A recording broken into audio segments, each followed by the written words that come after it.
જય શ્રી સ્વામિનારાયણ વિદ્યાર્થી મિત્રો. શ્રી સ્વામિનારાયણ ગુરુકુલ વિદ્યાલય મેમનગર દ્વારા ચાલતા ઓનલાઈન ક્લાસમાં આપ સૌનું હાર્દિક સ્વાગત છે. અત્યારે આપણે સ્વાધ્યાય 7.1 ચાલી રહ્યું છે. એમાં કેટલાક દાખલા આપણે ગણેલા છે. અત્યારે આપણે દાખલો નંબર 3 અહીંયા સમજવા જઈ રહ્યા છીએ.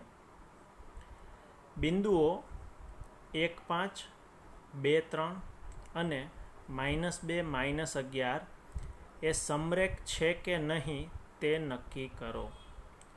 તો સૌથી પહેલાં તો એ સમજીએ કે સમરેખ બિંદુ કોને કહેવાય.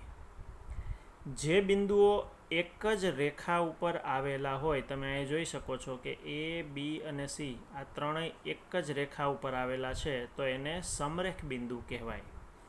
હવે સમરેખ બિંદુ છે કે નહીં એ કઈ રીતે નક્કી થાય? તો જો વિદ્યાર્થીઓ, આ A અને B આ એક ટુકડો છે,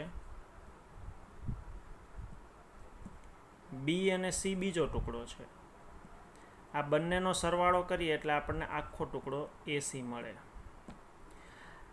આ ABC આવી રીતે ગોઠવાયેલા છે એટલે આપણને AB + BC = AC આ મળ્યું. પણ આડા આવડે ગોઠવાયેલા હોય તો સમરેખ બિંદુમાં કોઈ પણ બે ટુકડાનો સરવાળો ત્રીજા જેટલો થાય. બરાબર? તો સૌથી પહેલાં તો મેં તમને શરૂઆતમાં પણ કીધેલું છે કે આપણે બિંદુઓની આગળ નામ હોવું જરૂરી છે. જો નામ ન આપેલું હોય તો આપણે ધારી લેવાનું. તો આપણે સૌથી પહેલાં ધારી લઈએ, પહેલા બિંદુને A, બીજા બિંદુને B અને ત્રીજા બિંદુને C ધારી લીધા આપણે. હવે આપણે AB અને BC અને AC આ ત્રણ વસ્તુ જોશે, એટલે કે A થી B સુધીનું અંતર એને AB કહેવાય. તો આપણે અંતરસૂત્રનો ઉપયોગ કરવો પડે. અંતરસૂત્ર તમને લોકોને ખ્યાલ છે કે વર્ગના સ્વરૂપમાં છે. A થી B સુધીનું અંતર એને AB કહેવાય, પણ એનું સૂત્ર AB² છે. તો સૂત્ર પણ તમને ખ્યાલ છે, મેં સીધી કિંમત મૂકેલી છે. અંતરસૂત્રમાં કિંમત મૂકવી હોય તો સરળતાથી યાદ રાખવા માટે મેં તમને ગયા લેક્ચરમાં કહ્યું હતું કે પહેલાંમાંથી પહેલું માઇનસ કરવાનું. અહીંયા પહેલું 1 છે, એમાંથી આનું પહેલું માઇનસ કરી દેવાનું. બીજામાંથી બીજું માઇનસ કરી દેવાનું, એટલે 5માંથી -3. બંનેની ઉપર સ્ક્વેરની નિશાની છે. 1માંથી -2 કરીએ તો -1 વધે, 5માંથી 3 જાય તો 2 વધે, ઉપર સ્ક્વેર એમનો એમ. -1નો સ્ક્વેર થાય +1, 2નો સ્ક્વેર થાય 4, બંનેનો જવાબ આવી ગયો 5. પણ આ જવાબ બેટા વર્ગનો છે. આપણે ABનો સ્ક્વેર નથી જોઈતો, આપણે AB જોઈએ છીએ. તો AB જોઈતો હોય તો આનું વર્ગમૂળ કાઢી દો. તો વર્ગમૂળ કાઢીએ એટલે વર્ગની નિશાની જતી રહે. 5નો વર્ગમૂળ નીકળતું નથી એટલે આપણે એને વર્ગમૂળમાં 5 મૂકીએ છીએ. બરાબર? તો આ એક જવાબ આવ્યો. હવે આપણે BCની જરૂર છે. ચલો BC અહીંયા જુઓ, મેં તમને કહ્યું એ પ્રમાણે પહેલાંમાંથી પહેલું માઇનસ કરવાનું. આ પહેલું મૂકી દો, માઇનસની નિશાની આ સૂત્રની નિશાની છે, અને આ -2 છે એને બ્રેકેટમાં લઈ લો. એવી જ રીતે બીજામાંથી બીજું માઇનસ કરો, તો 3 - -11. હવે તમને ખ્યાલ છે માઇનસ પ્લસ થશે. બરાબર? તો 2 ને 2 4.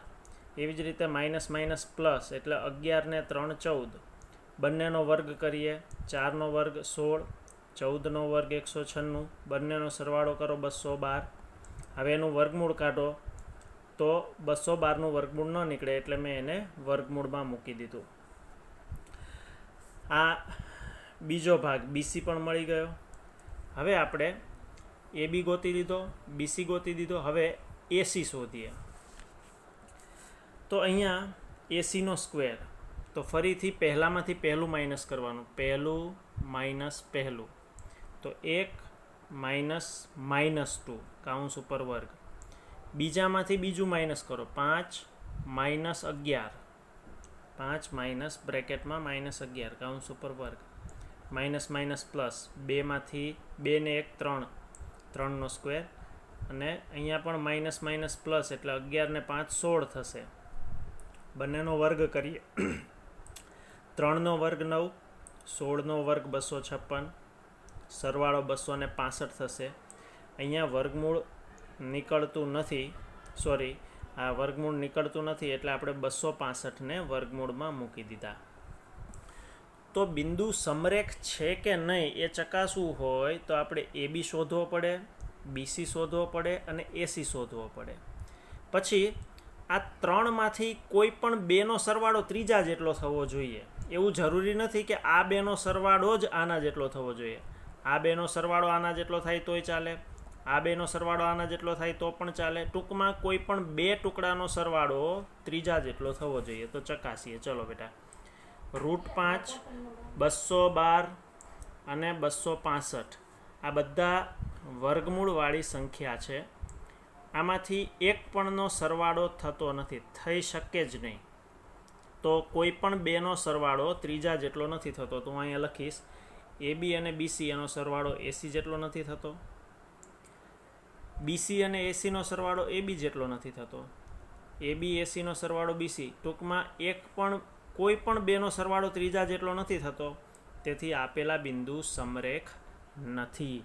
એટલે કે સમરેખ બિંદુ છે કે નહીં એ જાણવું હોય તો આપણે AB, BC અને AC ત્રણેયના માપ શોધી કોઈ પણ બેનો સરવાળો ત્રીજા જેટલો થવો જોઈએ. ત્યાર પછી આપણે આવીએ છીએ પ્રશ્ન નંબર 4 ઉપર. ચકાસો 5 - 2, 6 4 અને 7 - 2 એ સમદ્વિબાજુ ત્રિકોણના શિરોબિંદુ છે.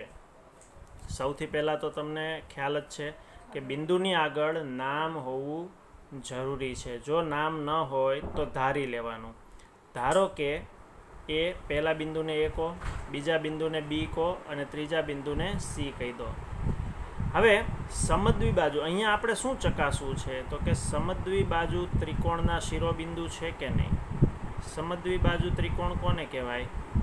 જે ત્રિકોણની કોઈ પણ બે બાજુ સરખી હોય, આ બે સરખી હોય, આ બે સરખી હોય કે આ બે સરખી હોય, કોઈ પણ બે બાજુ સરખી હોય તેને સમદ્વિબાજુ ત્રિકોણ કહેવાય. તો સમજો ધારો કે આ ABC ત્રિકોણ છે તો આપણે ત્રણેય બાજુના માપ શોધવા પડે.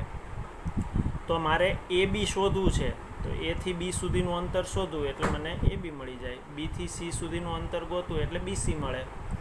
A થી C સુધીનું અંતર એટલે AC મળે. તો ચલો હું AB શોધું છું. AB શોધવા માટે વાપરવું પડશે અંતરનું સૂત્ર AB² તો પહેલામાંથી પહેલું માઇનસ કરી દો, 5 - 6². બીજામાંથી બીજું માઇનસ કરો, -2 - 4. 5 - 6 એટલે -1 વધે. અહીંયા માઇનસ માઇનસ પ્લસ થશે, મોટાની નિશાની એટલે -6 આવે. 1² 1, માઇનસની નિશાની જતી રહે, વર્ગ કરો એટલે 6 નો વર્ગ 36, માઇનસની નિશાની જતી રહે, વર્ગ કરો એટલે 36 ને 1 37 થશે. હવે એનું વર્ગમૂળ કાઢવાનું તો વર્ગમૂળમાં 37. તો આ પહેલી બાજુનું માપ છે વર્ગમૂળમાં 37. ચલો એવી જ રીતે BC શોધીએ. BC 6 - 7.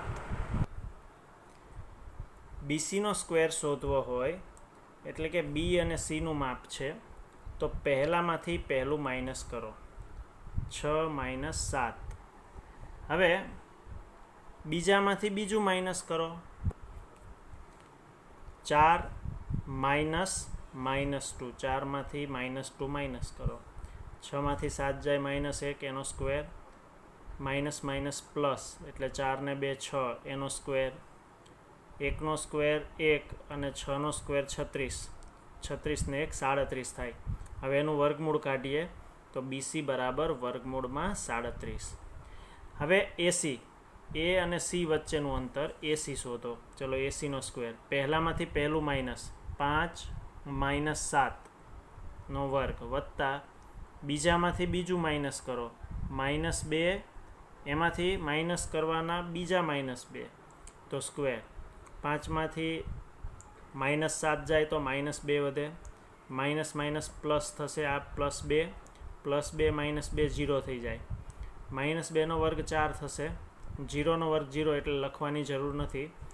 તો 4નું વર્ગમૂળ કાઢીએ તો 2 વધશે. તો તમે જુઓ અહીંયા આપણને સમદ્વિબાજુ ત્રિકોણ, આ 3 બાજુના માપ શોધ્યા, એમાંથી કોઈ પણ 2 બાજુનું માપ સરખું હોવું જોઈએ. તો આપણને દેખાય છે, જો વિદ્યાર્થીઓ, AB અને BC આ બંનેનું માપ √37 છે. તો હું લખીશ AB બરાબર BC, આ બંને સરખા છે.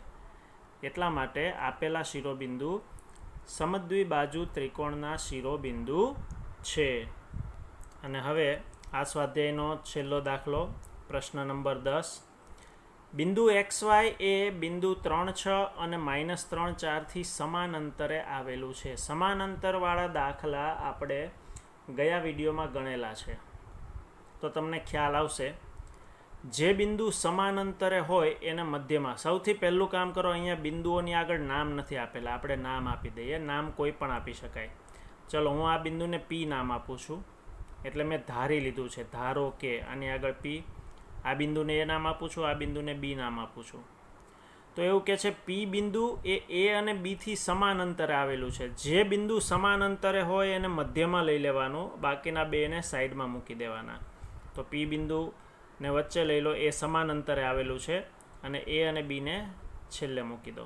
તો સમાન અંતરે આવેલા છે તો એને સંજ્ઞામાં લખી શકાય. A થી P સુધીનું અંતર એને AP કહેવાય, P થી B સુધીનું અંતર એને PB કહેવાય. આ બંનેનું અંતર સરખું છે. હવે અંતરનો દાખલો આવે એટલે અંતર સૂત્રનો ઉપયોગ કરવો પડે તમારે, એટલે બંને બાજુ વર્ગ મૂકવો પડે. અંતર સૂત્ર વર્ગના સ્વરૂપમાં છે. તો ચલો અંતર સૂત્રનો ઉપયોગ કરીએ. AP, તો A અને P અહીંયા રહ્યું. પહેલામાંથી પહેલું માઇનસ કરવાનું. પણ ગયા લેક્ચરમાં વિદ્યાર્થીઓ મેં કહ્યું હતું કે X અને Y આવતો હોય તો પહેલો નંબર Xને આપવાનો અને એમાંથી આને માઇનસ ઊંધું કરી દેવાનું. ચલો, પહેલામાંથી પહેલું માઇનસ કરો તો કે X - 3 એનો સ્ક્વેર. બીજામાંથી બીજું માઇનસ કરો, Y - 6 કૌંસ ઉપર વર્ગ. એવી રીતે સામેની બાજુ છે PB નો સ્ક્વેર, એટલે P અને B. ચલો, આમાંથી પહેલામાંથી પહેલું માઇનસ કરો તો X માઇનસ બ્રેકેટમાં -3 નો સ્ક્વેર, વત્તા બીજામાંથી બીજું માઇનસ કરો, Y - 4 નો સ્ક્વેર. હવે આ વર્ગનું વિસ્તરણ કઈ રીતે થાય એ ગયા લેક્ચરમાં મેં સૂત્ર સાથે સમજાવેલું છે. ન ખ્યાલ આવે તો એક વખત એ વિડીયો ફરીથી જોઈ લેજો, પાર્ટ 2નો. આ વિસ્તરણ એના આધારે કરેલું છે. જે વિદ્યાર્થીએ આ સૂત્ર કરેલા હશે એને ખ્યાલ આવી જશે. X² - 2AB એટલે કે 3 દુને 6X અને વત્તા 9, 3નો વર્ગ એટલે, વત્તા Y² 6 દુ 12Y અને 36. એવી જ રીતે અહીંયા માઇનસ માઇનસ પ્લસ થઈ જશે, એટલે અહીંયા વચ્ચે પ્લસ સમજવાના. X² વત્તા 2AB એટલે 6X વત્તા 9, અને છેલ્લે Y² -4 દુ 8Y પ્લસ 16. આ બધા જ વિસ્તરણ સૂત્રની રીતે કરેલા છે. વર્ગનું સૂત્ર છે. એક વખત ન ખ્યાલ આવે તો પાછળનો વિડીયો એક વખત જોઈ લેજો. હવે આ વિસ્તરણ થઈ ગયું, આપણી પાસે વિસ્તરણ આવી ગયું. તો મેં તમને ગયા વખતે પણ કહ્યું હતું, સામસામેના પદમાં બરાબરની સામસામે સરખા પદ નિશાની સાથે હોય એ ઉડી જાય. તો જો X² અને X² નિશાની સાથે સરખા છે, I+ છે, I+ છે, તો ઉડી જશે. અહીંયા +9 છે, અહીંયા પણ +9 છે, ઉડી જશે. અહીંયા Y² પ્લસ છે, અહીંયા પણ Y² છે, ઉડી જશે. અહીંયા -6X છે, અહીંયા +6X છે, એટલે નિશાની અલગ છે એટલે ઉડશે નહીં. તો ચલો હવે બધા એને ભેગા કરીએ. સૌથી પહેલાં X વાળા પદ ભેગા કરો. બધાને આપણે આ બાજુ લઈએ, બરાબર. તો -6 છે, અહીંયા પ્લસ છે, પ્લસને હું આ બાજુ લઉં તો માઇનસ થાય. તો આ -6 આ બાજુ આવે તો માઇનસ માઇનસ પ્લસ એટલે -12X થશે. Xના પદનું કામ પૂરું થયું. હવે Yના પદની વારી. અહીંયા Y વાળું પદ તમે જોઈ શકો છો, 8Y છે માઇનસ, અને અહીંયા -12Y છે. માઇનસને હું આ બાજુ લઉં તો પ્લસ થાય. તો +8Y આની અંદર ઉમેરાય એટલે -4Y વધે. અને -16ને આ બાજુ લાવીએ એટલે પ્લસ છે, આ બાજુ લાવશું એટલે માઇનસ થશે. તો 36માંથી 16 જાય તો 20 વધે. હવે પહેલું પદ આપણે હંમેશા પ્લસનું રાખવાનું. તો કોમન કાઢી લઈએ અને આ ત્રણેય પદમાંથી 4 કોમન નીકળે છે તો -4 કોમન કાઢો. કોમન કાઢી અને આપણે દેખાડવાનું નહીં એ પદ -4 કોમન કાઢીએ છીએ, કારણ કે કોમન કાઢ્યા પછી એને સામે 0 પાસે મોકલી દેવાનું હોય છે નેક્સ્ટ સ્ટેપમાં, એટલે આપણે દેખાડવાની જરૂર નથી. તો -4 અહીંયાથી કોમન કાઢું એટલે 4 તરી 12 3 વધશે. અહીંયાથી 4 નીકળી ગયા એટલે y વધશે ખાલી, અને અહીંયાથી 4 નીકળે 5 ચોક 20, તો માઇનસ કોમન કાઢેલા છે એટલે બધાયની નિશાની ચેન્જ થઈ જશે. તો અહીંયા સુધીનું સાદુરૂપ થાય છે. આપણને એવું કહ્યું છે x અને y વચ્ચેનો સંબંધ મેળવો, બરાબર, સંબંધ મેળવો. તો આ સૂત્ર x અને yના સ્વરૂપનું છે, તો આ x અને y વચ્ચેનો સંબંધ છે. તો અહીંયા આપણું સ્વાધ્યાય 7.1 પૂરું થાય છે. આવતા વિડીયોમાં આપણે 7.2 શરૂ કરશું. ત્યાં સુધી બધાને જય સ્વામિનારાયણ.